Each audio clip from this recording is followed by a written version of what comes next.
Beloved people, the Lord Jehovah has spoken with me at this hour, and I see that the Lord takes me to a place, and as I go to that place, I'm walking with a group of bishops to that place,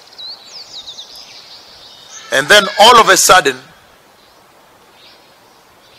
an enormous amount of power leaves from me and raptures open a tomb. And then when the tomb raptures open, one that was dead and buried there raises their left hand like this and says, "Hey, I'm here, help me," and does the hand like this. "Hey, I'm here, help me." Does the hand like this. "Help me, I'm here, help me," from under the tomb. And all the bishops run away, everybody flee away. Then I began to dig this person out of the tomb that ruptured and walked away with this person, but the rest ran away, did not come back.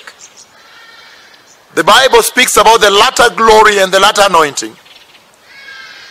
And it says that the latter glory of this house, the latter wine that was prepared from water without fermentation,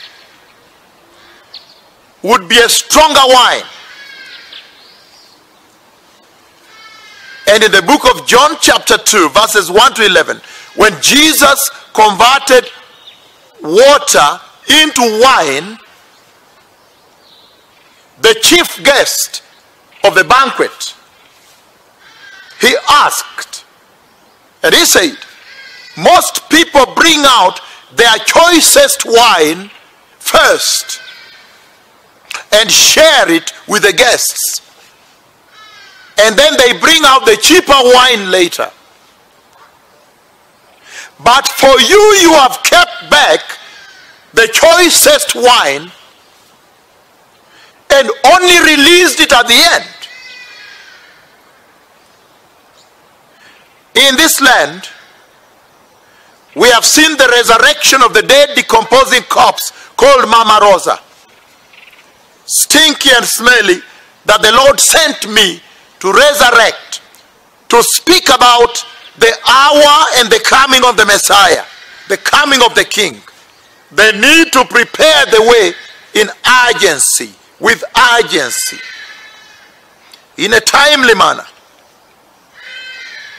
And then now, he is speaking about the rapturing of a tomb and the resurrection, because I saw the grass on top of the tomb, and the resurrection, the tomb ruptures, and the resurrection of somebody that was buried, the wonders of this time, and raises the hand, left hand, and says, "I'm here, please help me," and does from the palm like this, does like this, from the ground, from the soil. It's a wonder, it's terrifying, it's very spooky. All the bishops I was with, everybody ran away from me. And I went there and pulled the person out of the tomb. It reminds me of another conversation when the Lord took me to the graveyards and somebody resurrected from the tomb. And when I walked there, he that was speaking with me was standing there. As I walked into the graveyard, a lot of power left me. There were many tombs, and then somebody resurrected from the tomb. And he that had come from heaven, that was standing there and speaking with me, when I reached there, I asked him, where did he come from? He's a man, this time around. And he told me the second tomb. So when I looked at the second tomb, I saw that it had been ruptured open. When I looked this way, he that spoke with me had disappeared, had left. But the person that was resurrected, as I walked into the graveyard, because of the narrow way, he came quickly and he passed me and he walked like this. He was walking like this. He walked away like that. As he passed by me, then I went and asked, from which tomb did he come? Then he said, the second tomb. When I looked at the tomb, it had ruptured open. And so I looked at him going, I said, hey, stop a moment. Can you come here? Then he stopped and he did this. He looked at me like this. Like that. in a very spooky manner. And everybody ran away. He looked at me like this. And everybody ran away.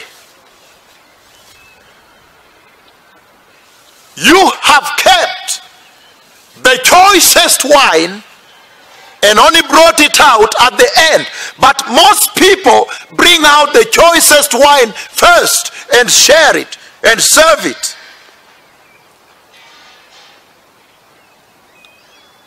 But you, Jehovah, the tremendous God of Israel, you have kept the choicest wine and only brought it out at the end. The Messiah is coming. Shalom Todah. Todah Haverim. Todah Todah. Todah Haver Sheli. Jehovah Eli.